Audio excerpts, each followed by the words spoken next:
Wiki hii wilaya ya Ubungo vijana 1113 wamelala kati ya saa 8 na saa 10 kasoro dakika 5.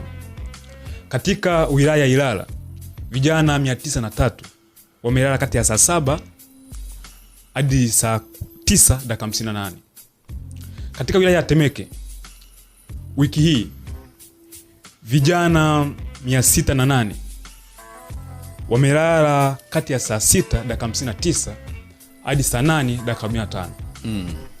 Na katika wilaya ya Kinondoni vijana 300 wamelala, wilaya ya Kinondoni hiyo vijana 300 wamelala kati ya saa 7 na dakika 8 hadi saa 10 kasoro dakika 5. Na katika wilaya ya Kigamboni vijana 58 wamelala kati ya saa 6 na saa 9. Sasa hili taifa